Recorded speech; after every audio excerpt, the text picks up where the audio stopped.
wanted to own it. Just wanted to take the time, learn all the things that I could about you. Now it's such a mess here. Oh, we are just stressed here. Used to be so easy with you. Thank you for coming on the show today. Hello. Okay, what are you going to play for me? Whatever you want. Can I play an original song? That's what I'd love to hear. Okay, cool. This song's called On Top of the World. I have a recorded version on Spotify and stuff, but I don't like it. I'm going to be honest with you. Because I did it when I was younger, and I just actually finished a version that I haven't released yet. So it will be out soon the way that I approve, but it's still out there, you know. I'll give it to you. You can go check it out. But just so people can still look it up? They can still look up the Spotify? Okay. Yeah, for sure. And it's on YouTube too, so. Right on. Maybe just What's it about? I can't tell you that. Okay, we'll listen. Okay. You can just tell me if you get it. Okay. All right, there's a couple innuendos in there. I love innuendos. That's perfect. All right.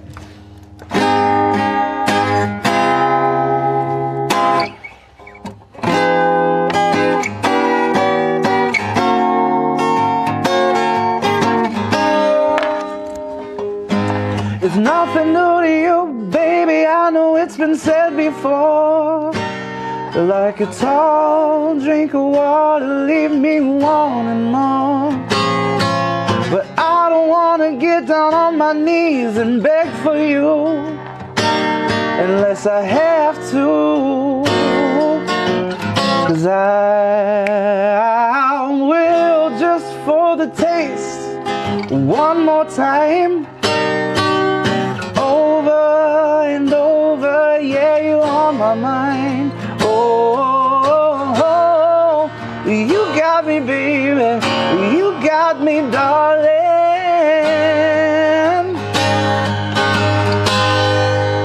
You've got me on top of the world. When you come around me, I said lately I'm on top of the world with you.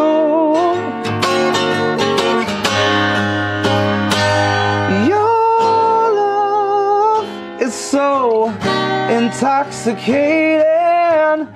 Baby, please don't leave me waiting. Let me feel you deep inside. Said I wanna show you what's been on my mind lately. Yeah. Trying to love you, I'm strung out on you, feeling for your love and music is a little. You've got me on top of the world. When you come around me, I said lately I'm on top of the world with you. Getting higher and higher, I said higher and higher.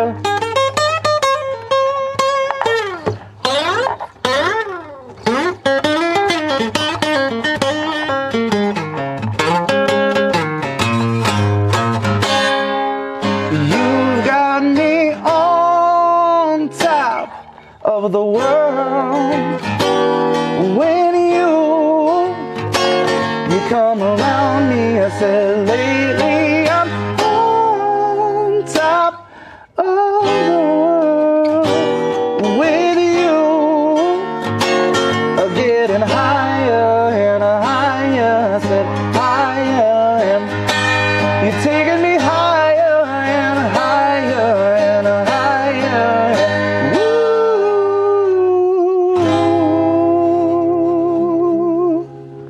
Yay! I love that song. That's really neat. So how old were you when you wrote that?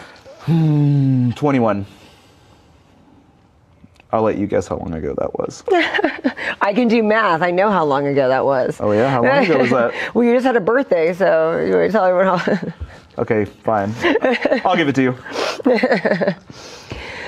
So no, that's really pretty. Or so when you do concerts, is it mainly original works or is both covers and originals? Well, moving forward, I had a big change in my life, you know? So I used to do whatever, life used to happen to me.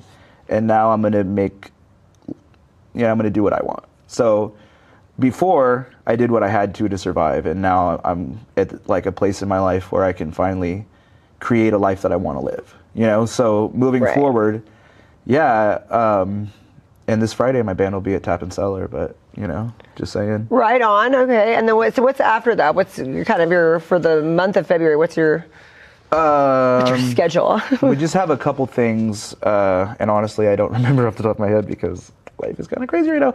But yeah, no, I will definitely have the social media up to date. So as long as we follow you, everyone's gonna follow, and then we'll find out where you're doing, where you're at. Yeah, but I got a lot of stuff I've been working on over the last few years, and what's cool is like, you know, like I said, like life used to happen, right? And I used to just go with whatever it threw at me. But now, like, I've been actually like trying to use like these things as like fuel for artistic things, and over the last like year, I've finally like found a way to like turn things into the way that I want them to sound. So, you know, by the end of the year, I'll definitely have like new things released that are going to be something that I'm proud of rather than something that just came out. That's awesome. And so is there both covers and then originals in most of your concerts then? Or is it a mixture? Yeah, a mixture, but eventually it'll be more original. That's perfect. Or original spins on things, you know? So yeah, it's definitely a cool changing point that I'm actually like really happy about.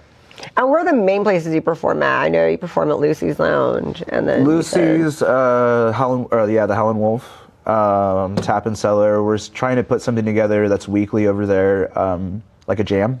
So if you play an instrument, you can come out and, you know, play with us.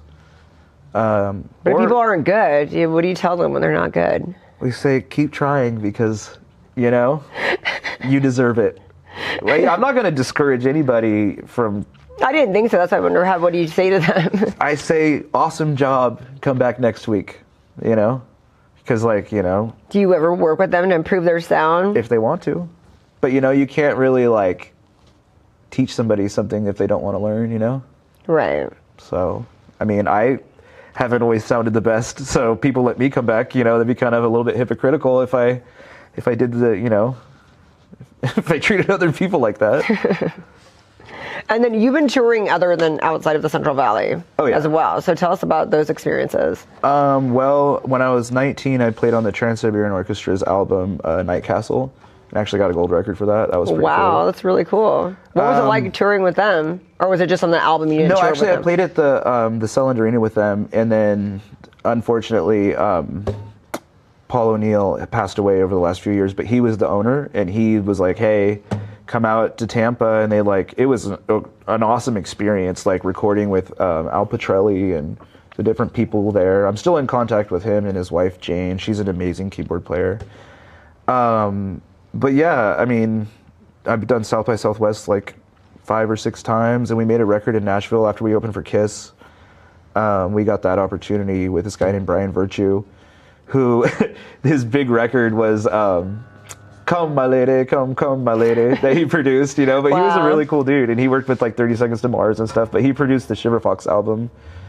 Yeah, and then I had to go figure some life stuff out, so that kind of got in the way of me pursuing any music, but knock on wood, I'm back. So what are all the instruments you play? Everything. Drums. So I have a studio at my house, like an analog studio, because it's like, I like old school. You know what I mean? I don't like this, like, I mean, I can appreciate it, but like for me, I like tape machines.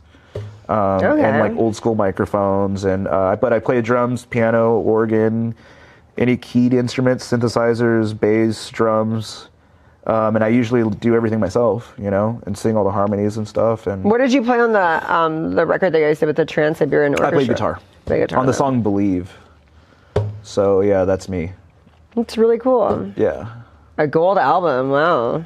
Yeah, it would have been better if it was platinum, but I'll take gold. Actually, it did go platinum. I just haven't gotten the record yet.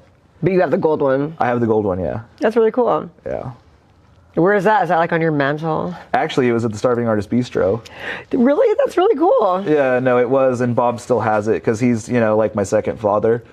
And I put it this way: if it was in my hands, it would have gotten lost or pawned or something. Well, I think it's actually better it's there. The more people could see it. You know what I mean? It's like it's really cool to see what's happening here. No, for sure. But I trust other people with stuff because I pawned. That's terrible. Oh my gosh. it's real. Musicians don't really get paid that well sometimes. Yeah. Or they blow it stupidly. So now, who are you playing with? Are you still like mainly solo with a little band behind you? Or No, I do a lot of solo stuff, but I have like Nate Guzman plays drum. He's an amazing drummer. I mean, I don't know if you know Ray Moore or not, but he's like, oh my God, he's touring with what do they call it? Oh yeah, I do. Postmodern Jukebox. He's really great. I actually did see him a few weeks ago. He's amazing. He's like one of the most amazing dudes ever. I mean, and him. So you played with him? I played with him a lot when I was younger, and then he picked up this new thing with them, and he's been doing really, really well. He's been touring now. Now he's like touring right now. Huh? Yeah, no, he's doing great. But like Nate is like very similar to him in the way that he plays and just the way that he can navigate like songs. Like he's not just a drummer. He's like I don't know. He's a genius. But then Kevin Hill do you know Kevin? I do know, but not like personally. He looks like a gnarly Viking, but he plays the bass. He's like, I will come and conquer your city, but he just plays bass. That's really cool. So you go through a few different people when you're performing. Yeah, majority of them though. We have this cool thing. I mean, I don't know if you're free Friday, come check it out. Like, I want to. No, I'm going to tell everybody that's what's like. Everyone's got to check the socials and see where you're going to be at and when. For sure. So are you past the point you don't do private parties anymore? I'll do whatever you want, especially if you call me. Awesome. So if people want you for a private party, can they DM you and then you might do a birthday party if you're for free? Sure. I don't know about for free, but if you're free, not for free. Oh yeah. No. I was like, okay, if you call me, I'll do it for free. No. You're definitely worth a lot. They're not for free, but if he's free, he'll do it. Not at all. That was it. No. I'll do whatever. I love people. And your music, so. Well, yeah, no, it's like one of the things, like, because I've done a lot of soul searching, right? And I found out that I really love to bring the joy out of people. That's what my therapist told me. He's like, no, you're not a crazy person. Like, it makes you happy. I'm like, oh man, I want to ride that. I've just been using it selfishly for so long, but like, I'm like, oh, that's actually not a bad thing, So do you play a lot of requests when people have requests? I can do whatever. What's the song you hate playing that people ask? I know there's got to be one. There's several. Well, you mean one that I'll actually play? Or like one that just gets requested all the time? Because it's obviously Freebird. You know what I mean? And you only playing it, yeah. No, I've never done it. It's just kind of like one of those things like, like, not again. I don't want to be Freebirded. But yeah, I mean, that's probably it. Or like, I love that song though. I'm not going to lie. I just can't do it like Lady Gaga. You get a lot of requests for that? Never once have I ever, but I pretend like I do so I don't look weird for wanting to play Lady Gaga. And then when did you learn how to play all these instruments? I started playing live when I was 12. And yeah, I mean, I've done it ever since. And you had like a musical family? Kinda, yeah. Is that like you got into it? Yeah, my dad was a musician, and then my stepdad was a musician, or is still, and that was where I got all, the musical equipment from and stuff. Like there was a drum set in the house, so like, of course I'm not gonna not play it, But yeah, that's where it started for sure. And I saw Stevie Ray Vaughan when I was like 13, and I was like, who is this guy? You know what I mean? Like it was just so weird. He was wearing a kimono. He was like so not cool for the times, because everybody was like listening to like emo and like My Chemical Romance, and I saw Stevie and I was like, dude, this guy's bad. And then when I was 15, I got flown out from his manager to play the Stevie Ray Vaughan Ride and Remembrance concert in Arlington, like Dallas area. Wow. This place called Cowboys. Yeah. And how do you get opportunities like that? Like how did they find out about you? They saw my video of me playing Stevie. And so I got to have breakfast and play with Tommy Shannon and Chris Layton, which was his band, and Buddy Miles was there. We opened for like Kenny Wynn Shepherd. It was a really cool thing. Honestly, I met a lot of cool people like Lance Lopez and Wes Jeans, and Tyler Bryant was there. That was like the first thing he did as well. But it was just, I don't know, it was just, it's all I did. You know what I mean? And like, it's not, like if you put all your attention into something, like you're gonna, you know, have some rewards of it, you know, like unless you're just really, you know, I don't know. I just feel like anything that you focus on, like you will see some benefits from it. You know what I mean? Like the gym. Right. I just pretend like everything is like that. But like with music, it was really easy for me to get addicted because I love it, you know? So what's the last song you're going to play for us? I don't know. What do you want? One of your originals. One of my originals? Let's see. Which one will you like the most? What kind of vibe are you? I really like the song that you played, so something along those lines or something completely different if you want. Okay. Let's see. What's the crowd pleaser? None of them. It was very like, yeah, whatever. Let's see. What can I do here? Let's do.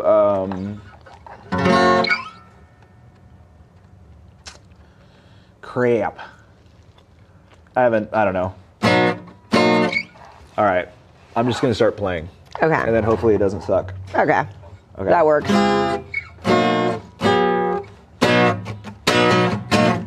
Okay, I wrote this song when I was in 8th grade, so here you go.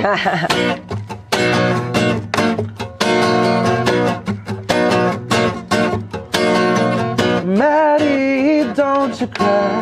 I know he hurt you so. But time's gone by and I wonder why you still won't let it go. Step on out the door, there's another world outside. Throw away your curtain shades and let in a little sky. Time will come when you find you've lost control, falling deeper down that hole, losing all your armor. Days don't always take this long to end. I know you'll find yourself again just around the corner. Yes, I know that it's true. Nobody wants to be a fool. So answer me this question, dear. Is it really so severe that you spend all your time locked up in your mind? Don't try to dig down deep inside. The answer's outside. Go and find it.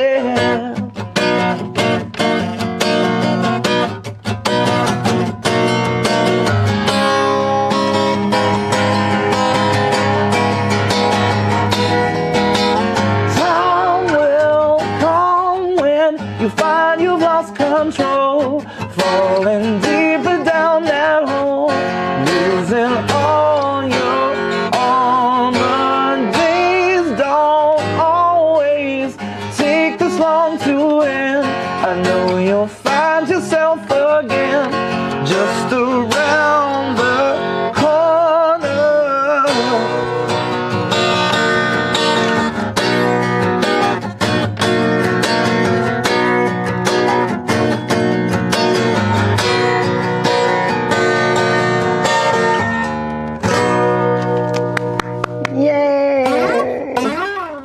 I love it. That was so good. Okay, we're gonna follow you on everything. So it's just Trey Tosh all the way across Yeah, the board? well, my old one got hacked, so it's just, I think it's like the one that you're friends with on Instagram. I forgot what it is. I forgot what it is. I think it's Trey.Tosh. I don't remember. I can't remember. But if they follow you, they can find me.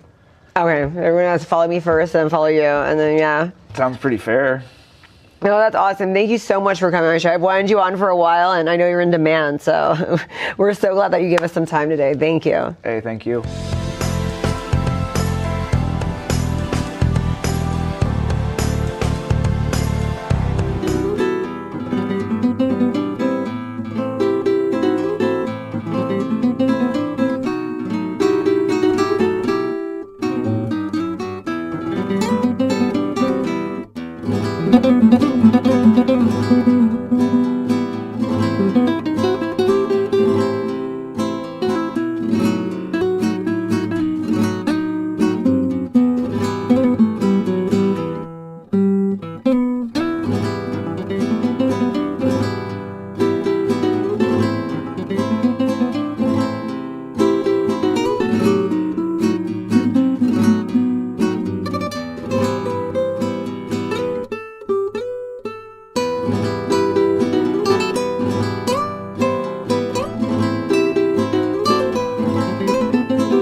Thank you for coming on the show today. Oh, no problem. Thank you.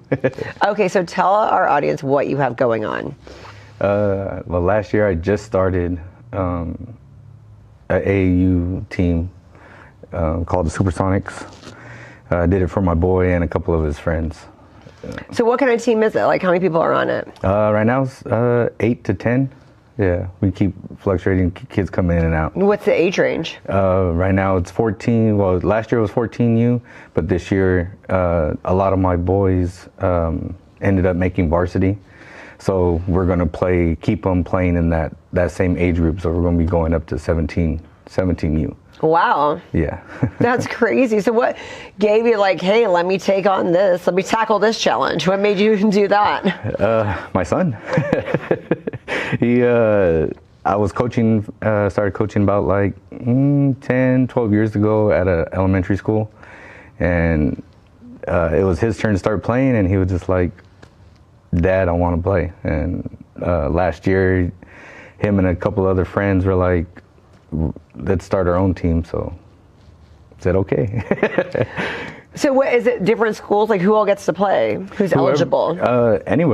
Anybody that wants to come join and come play and have fun. And then you play against other like school. Who do you play against? We play up and down California. We like going to LA, playing at the MAP. We go up to Rockland near Sacramento, and we play at the Hardwood Palace. We finished the year last year in Vegas. Wow. Yeah. And you like eat, live, breathe this stuff. It's like continuous, like all day long, all day, especially in season, right? That you guys are practicing. Yeah. How do they find time with school and everything to do all this? I have no clue, but they make it happen. My son makes it happen pretty good. Yeah. And then what were you doing before? You were always coaching, so this isn't like a new thing for you. That was always like your main job. No, I was actually an instructional aide at Central High School, and ended up being an instructional aide at Orange Center. And I knew the principal, and she just offered me a job to help out coach. And that's really cool because they're always going to work with you when you have to go on away games and stuff like that. You actually get that time off, right? Yeah. And now it's just even more crazier because I started doing carrier work. So I work Monday through Saturday. So just to find time, hurrying up, trying to get off work to go to the gym and meet with the boys. And that's insane. Yeah. That's an insane load. Yeah. Oh my gosh. And so how strict are you as a coach? I'm probably pretty strict. You seem so nice. I can't see it. But you're pretty strict? Yeah. I'm pretty strict. I make sure the boys run constantly. They already know when they come in, we started out with 3 suicides, and by the season was done, we ended up with five before we even start practice. Oh my goodness. Yeah. So. That keeps you in shape too, huh? Oh no, I don't run. At all? You don't do anything? You jump in there sometimes. Every once in a while I'll jump in and play games with them, but most of the time I don't run. I'm the coach, so I make them run. Do you have an assistant coach? Sometimes I do. Right now I have one of the parents of the players on my team. He helps me out. Yeah, and then especially when you guys go on away games, is like you have to take a few adults, or how does that work? It's sometimes the parents go, but this past year, starting out, I've had a carload of boys. You had 8 crazy teenage boys in Vegas? Yeah. Yeah. That's a lot for one person to handle. Yeah, it was just me, my wife, and like I said, one of the dads helped me out a lot. So, but I love doing it. I love spending time with my son. I love coaching, so it was pretty much a blast. So what about when he's done with this? Are you going to be done with it, or no, you're just getting started? That's what a lot of people are asking me, if I'm going to finish, and to be honest, I have no clue where this is going to go. I started this up last year. It was me and a couple buddies. Just wanted our boys to play together. And you guys have done a lot of cool things since, like raising money and fundraising and that you've been involved in different things. Tell us a little bit about what you guys have been involved in as a team. Well, I forgot what it was, but it's a high school program around here where they get We have to ask family members to raise a certain amount of money, and they get a portion of it. And they helped us raise, I think, about $2,000, and it paid for our gym and a tournament.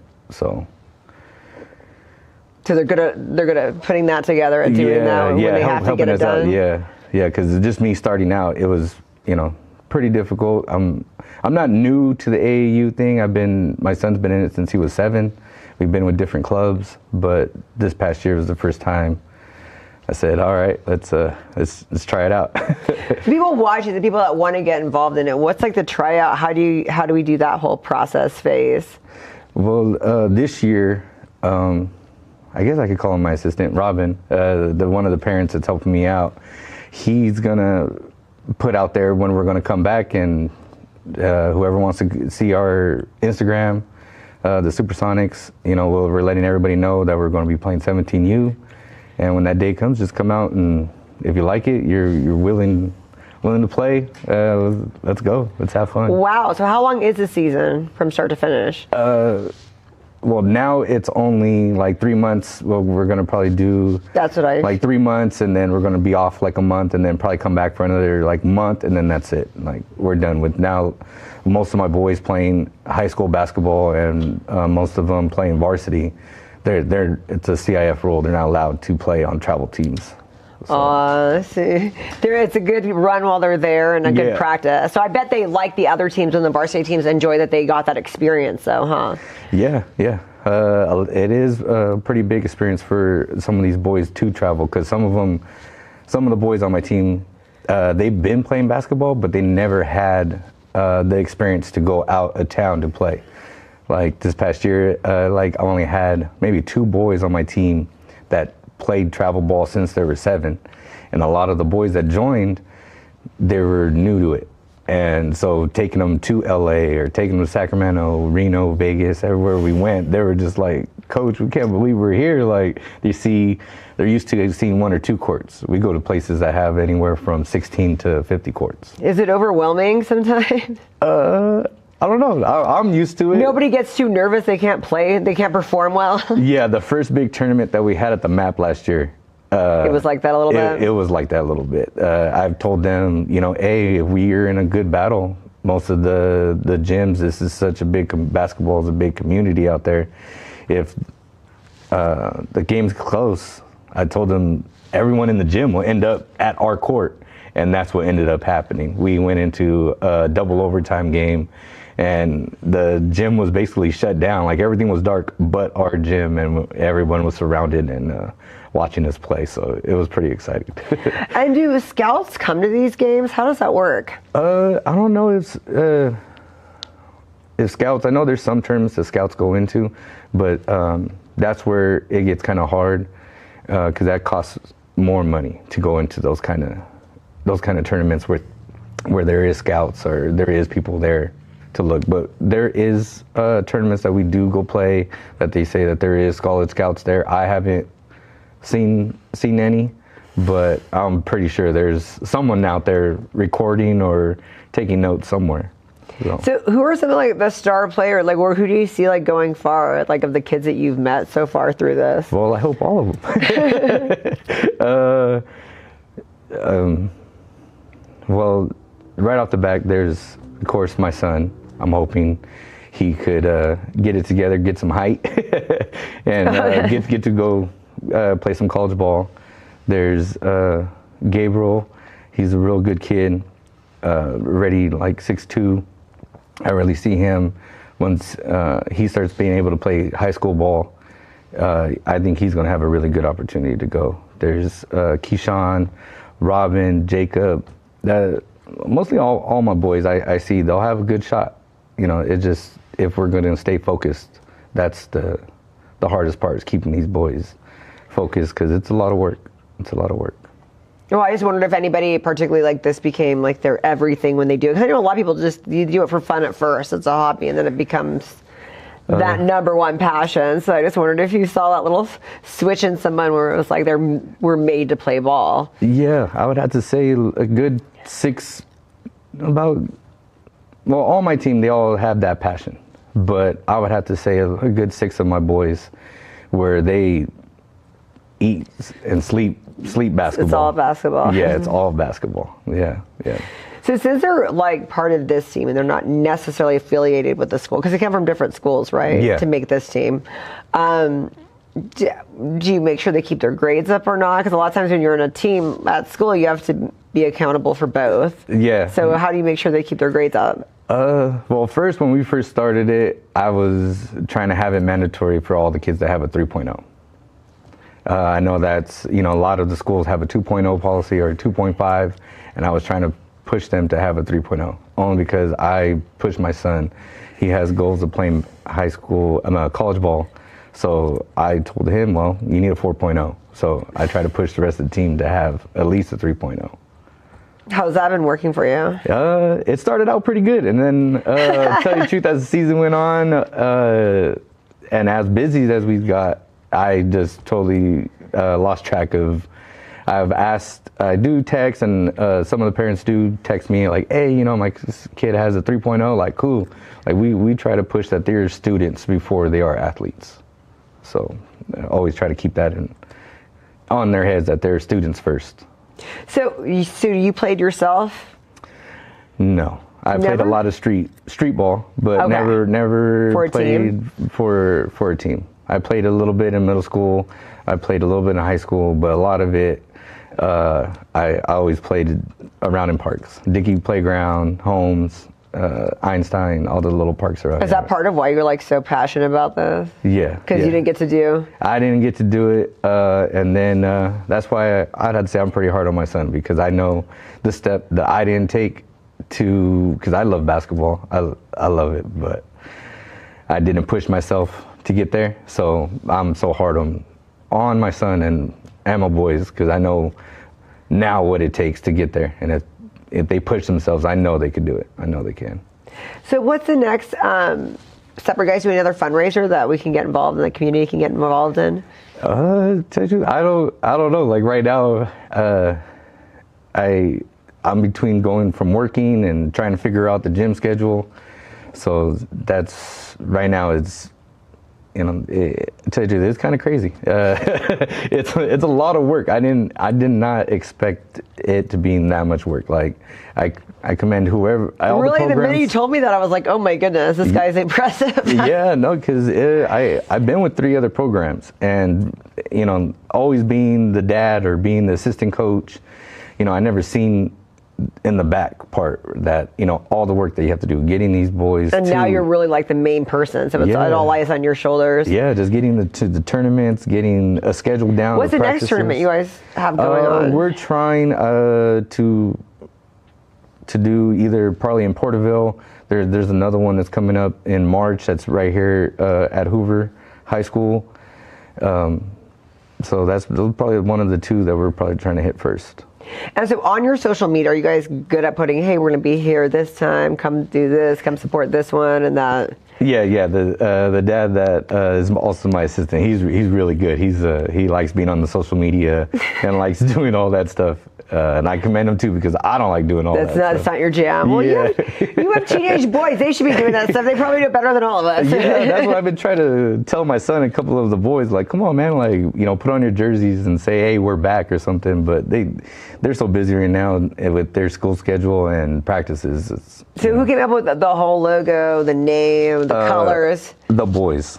Really? Yeah. That's one of the things that I tried to do for the boys, because I've been a part of programs where which is cool, and the guy that's in charge, the guy that has the coach, he usually has the say on everything, like the design or whatever, and the boys just put them on and wear them, and I wanted that to, since I was doing it for my son, I let him and the boys decide on the design, the colors, and they really enjoyed it. They really enjoyed it. That's so cool. And then what's the social media that we need to be following? It's Supersonics? It's the Supersonics. Yeah, Supersonics basketball. And then you don't have to put Fresno in it?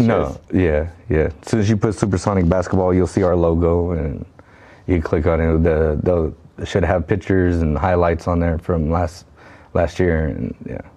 So you haven't had to cut anybody or tell people they couldn't make the team yet?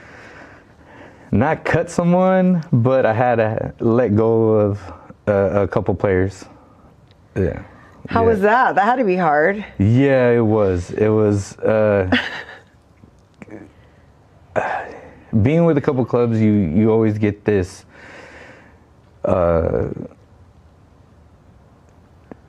I don't know how to say it. I don't want to be mean. Like playing time. There's always playing time issues. There's always like, oh, I think my son could have done this better, or, you know. And they always have come at the coaches, and I would have to say that's where it was my biggest mistake. Where I try to be open with not only the players on their decisions, but also with the parents. And I had to say that was where I was kind of at fault, because a lot of the people that joined the team have been friends. So some people weren't as good as others, or yeah. But most of the boys that I have, they are pretty good, though. Yeah, because you got rid of the ones that were amazing. That has to be hard, though. My goodness, people have the desire, but then not the talent. Yeah. But they can always come back, right? You tell them that they come back next year. There's always next year. Yeah, they'll always come back. Always come back. I'm always willing to help out and get them better. And it's mostly, to be honest with you, it's just trying to build up their confidence. Because, you know, someone's already told them they're not good, or someone's already told them they can't do this, you know. Yeah, or, that makes sense. You know, or someone's tell them, hey, you're only good at defense, so pass the ball, you know. And coming to my team, I want these players to know that they could be themselves, you know. They can make a mistake, you know, as long as we are learning from them, because there's still things, me as a coach, I'm still trying to learn. Right. Yeah. Oh my God, this is so awesome. Okay, we are all going to follow you. Thank you so much for coming on my show today. Thank you.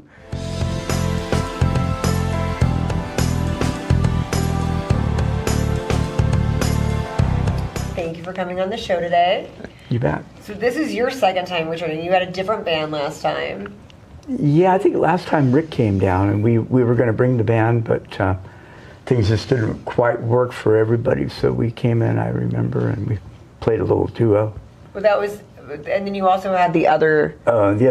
Yeah, the Gruver. The Gruver. So I know you have so many bands, you can't keep track of all of them, right? Yeah. Change them like my shirt, yeah. And then you're in the mix now. Okay, tell us about your background and what bands you've been in. Well, right now, Ginger Blue, and I've been in so many before that. I played with Richie Blue for a while. Before that, I played with Kathleen Lane. And before that, I played in a couple heavy metal bands. One was here, and another one was in San Diego, where I was going to college. So I put in quite a few years doing heavy metal, but that kind of wore off on me, and so now here I am. Completely night and day, right? Well, I like to feel that I can do just about any style. Yeah. That's really impressive. And then, so this band, is it a fusion of Richie Blue? Does that have something to do with it? Is that what the blue is, or no? Well, actually, what happened, Rick and I, we always wanted to he was in the Gruver for a little while, and then the Gruver became a trio, and then we just I kind of ran out of gas. We did our own projects and stuff on the side, and then Rick and I wanted to put together a Southern rock style band. And actually, we're classified as alternative country, I think, on YouTube now. Yeah. But he found this cool name, Ginger Blue, and it's a little town in Missouri that I think has a population of about 50, counting dogs and cats and everything. And, you know, so it's just got a cool vibe name kind of thing, you know. And does the town know there's a band named after them? I don't know, maybe. Yeah. We're known as Ginger Blue Classic Rock and Originals on Facebook, Instagram, and YouTube, and we're no longer horrible at social media. So. Oh my gosh, that's so funny. Our bass player Brian Romero is a fantastic resource for that, and he's always taking pictures and doing videos and putting them up. So he's a wizard, basically. Yeah. So it's mainly the three of you guys that form the band now. There's four of us. There's four of you. Okay, there's four of you. Rick's wife, Joanne, sings. There's five when Joanne's with us, yeah. Oh, wow. Okay, so what does she do? She's a singer, and she's kind of been with us on and off over the past year, you know, with a few health issues and things, but she's been back with us pretty solidly here as of late, and so it's nice to have her aboard. Really makes the show. So where have you guys been performing at these days? All over Old Town? Tell us all where you go. Kind of all over. We recently did a good show at Barrel House. We've got some video on YouTube of that. And we've been at On the Edge. We've been...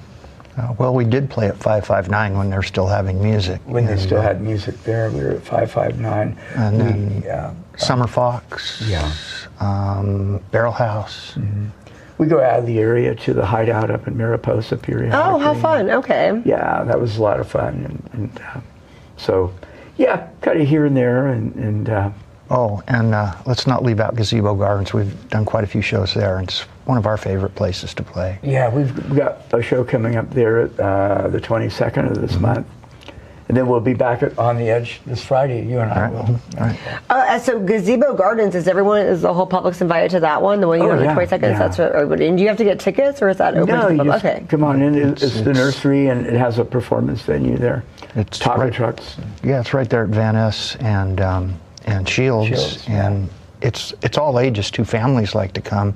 They have food trucks, and it's just really a great surrounding. It's nice. Yeah. And so then, is most of your work now a collaborative effort of originals? What would you classify a lot of your music currently? Well, we do a lot of originals that Rick and I have written, and we do a lot of stylized covers, our own versions of various cover songs. And we kind of focus more on country rock, southern rock, that kind of a style. And we can and do, for clubs that haven't paid their BMI fees and stuff, we'll play 3 hours of originals, no problem. We've got that much in our catalog, I think. I could say like some early 60s rock, like Mamas and Papas and things like that. And these songs, Rick and Kurt are just great songwriters. The songs they come up with, you think that you've already heard them on the radio, and people love them. And like you said, we could do a whole 3 sets of that if we need to. Yeah. But generally, we play a little of everything. In fact, there are a few clubs that requested that due to the BMI problem and everything. They have to pay a fee to have covers played. Right. A lot of people don't know that, but yes, people have to pay all interesting dues when you're a club owner. But we want to let you know out there, if you haven't paid your fees, call us. We can cover 3 hours of original tunes. And that's great. That's a great skill set to have. Not everybody can do that, especially nowadays. A lot of people are only playing covers, so I think it's great that you guys have originals. Yeah. Okay, so what's the name of this instrument? Well, this is a laptop bongo, so it sounds like bongos.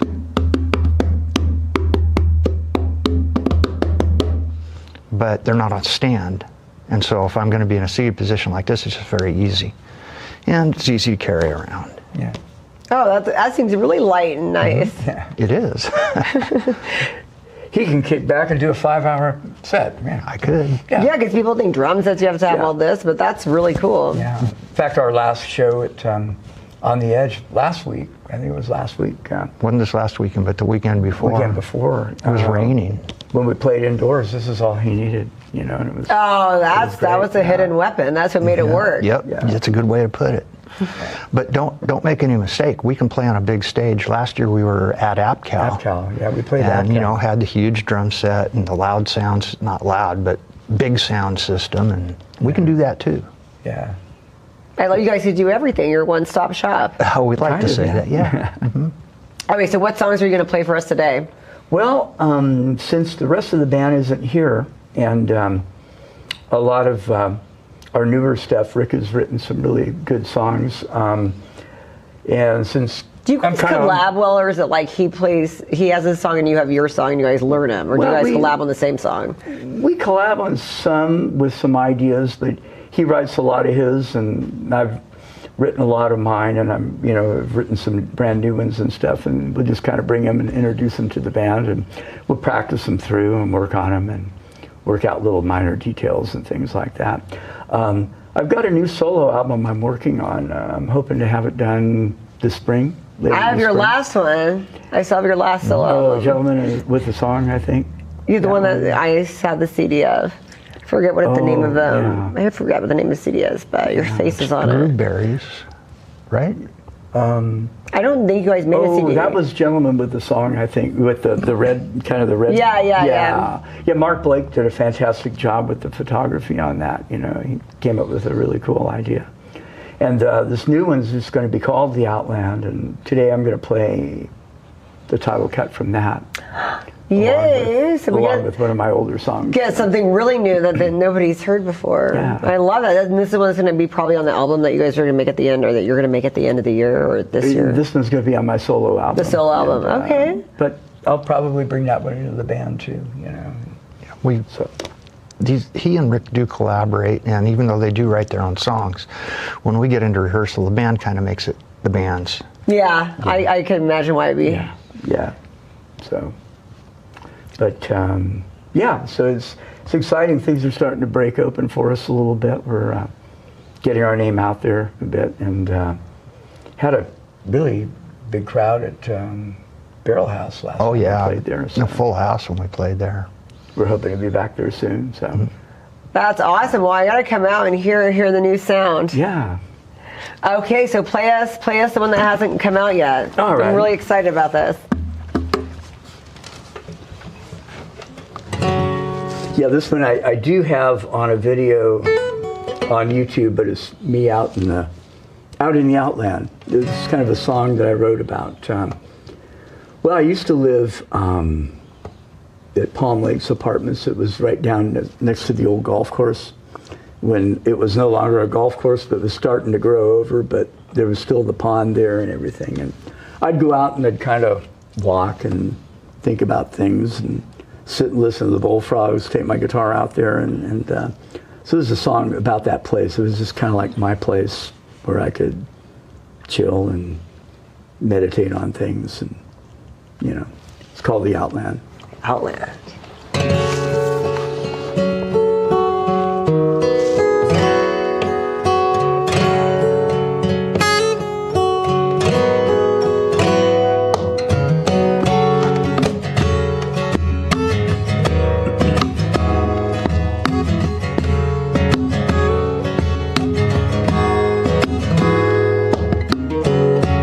Welcome everyone to the Outland, where the reddish sun does rise. Lonely hawk flying overhead, looking for something on the ground.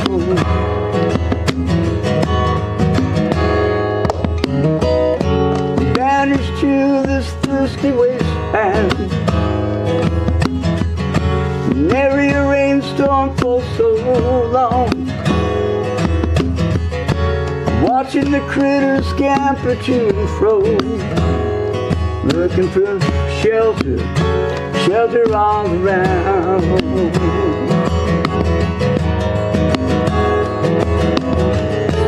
Dying tree stands before me,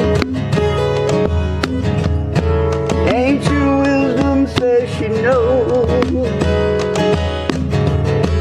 all the answers to my questions. Is she a mountain that can't be moved? A mountain that can't be moved. Here in the outland, the outland.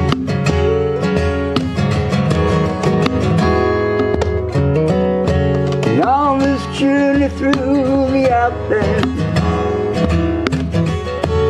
many a lesson to be learned. Well, I found answers to what I'm seeking. Or just like the dry ground, will I just burn?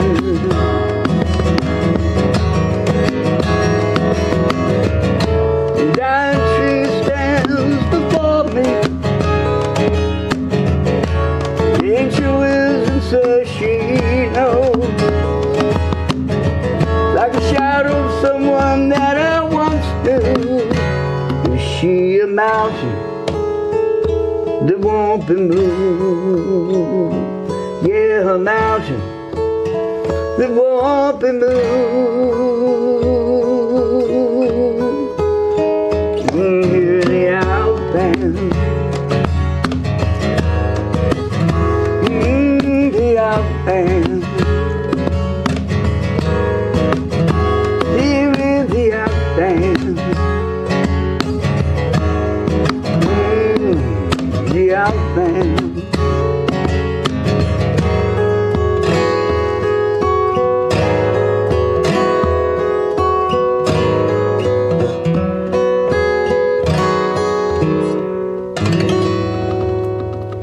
Yay! I like that one. We were just missing the bullfrogs. We needed to have the bullfrogs in the background. Yeah, that was really a cool place. And then, of course, about the end of my tenure there, it worked out, you know, when I met my fiance, when I finally moved out, they started bulldozing the back lot there. They were going to build back there, you know, and everything. So I guess it was good timing. I enjoyed it for about 9 years, you know, so. You can never go back there. They bulldozed it. Yeah, it's not the same anymore, you know. No leg, no. No. Yeah, but anyway, it was really a nice place when I was first there. And you wrote that a while back, and now you're just going to come out with it now? It's kind of a new song that's kind of reconditioned and brought forth. First time I've done a studio recording of it. That's so cool. Yeah. Okay, I like it. Okay, what's the next one you're playing for us? The next one, a little story behind this one. It's called Departure. It's off of my Under a Different Sky album. And kind of the backstory on this song, I wrote it in the Sacramento airport at about 3 in the morning. I was got up there early, and my brother was going to come join me. We were going to take a flight back to Ohio, where my parents were living at the time. And my mom had descended into Alzheimer's. Oh. And so a good friend of theirs back there met us, took us to the house, kind of reintroduced us to Mom. She didn't know who we were. Oh, no. So it was kind of a weird thing. But no, I kind of had a clue that it would be kind of like that. So anyway, it kind of covers that. There's that in the song, plus a few other things that I felt were kind of going away in my life. And so coupled with planes taking off, I came up with that idea of departure. And the weird thing was, when I had an iPad at the time, I just sat it out and I started playing, and the song came to me, and it was kind of a weird thing. I mean, I didn't write a word of it down. Wow. It just came from somewhere else. And sometimes songwriting's like that. You know, God says, here, sing this, you know, I mean, or something, you know, I mean, it was kind of weird. And then after I recorded it, you know, and there was maybe one person way down there sleeping on a chair, you know, I was all by myself up there. And I just kind of sat there going, wow, you know, no paper, no pencil, nothing, you know. And I love that. I love that story. That's nice. So anyway, this song's about that.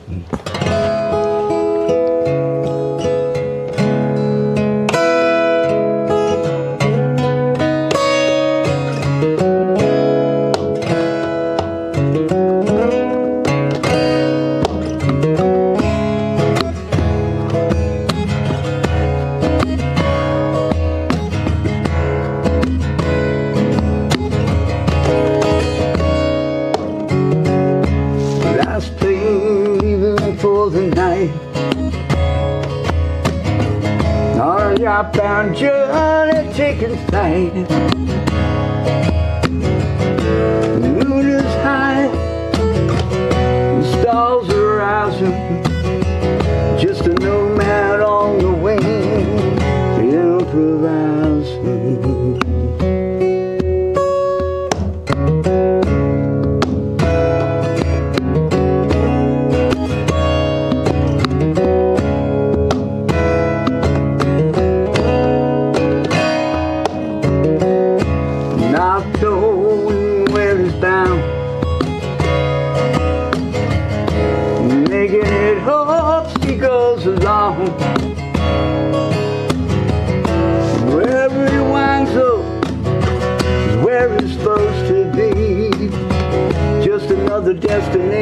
just another place to stay.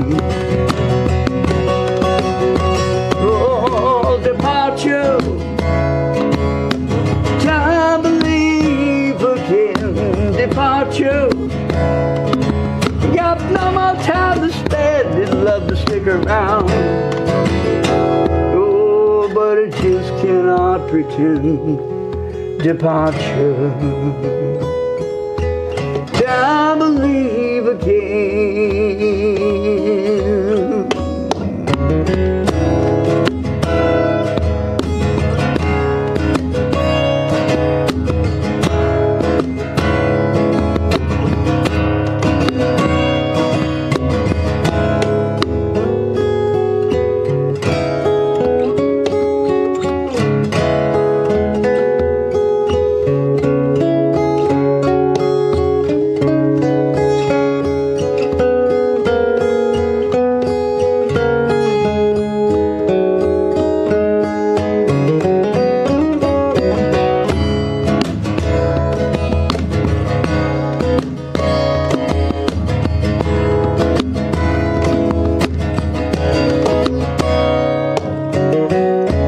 Last plane for the night, on an outbound journey taking flight. The moon is high, stars are rising, just another renegade on the horizon. Oh, departure, time to leave again. Departure, they got no more time to spend. I'd love to stick around. Oh, but I just cannot pretend. Departure, time to leave again.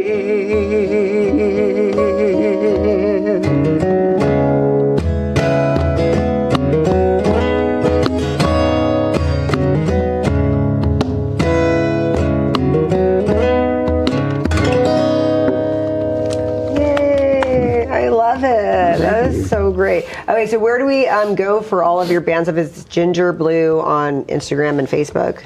Ginger Blue Classic Rock and Originals. Ginger Blue Classic Rock and Originals. Because there is a Ginger Blue on there that's what, a stripper, and then there's another. So if you see a stripper, it's not that. It's not a. No, not that one. We're Ginger Blue Classic Rock and Originals, and we've got we're on Instagram and Facebook, and we also have a YouTube channel. Wow. Same name. There you go. And you'll find a lot of our live A performances. lot of stuff there, on so, YouTube. yeah. Thank you so much for coming on my show today. Thank you for having us. Thank you. Felt right in the moment, felt right in the summertime. It felt right drinking cherry wine with you. Just wanted to own it, just wanted to take the time, learn all the things that I could about you. Now it's such a mess here, oh, we are just stressed here. Used to be so easy with you. Now I must confess here, oh, I must confess, dear, don't think I'm in love with you. Winter is coming and I don't know what to do, and there's no more use in running, no more running to you. And I don't want your loving, I don't wanna be just friends, knowing all this time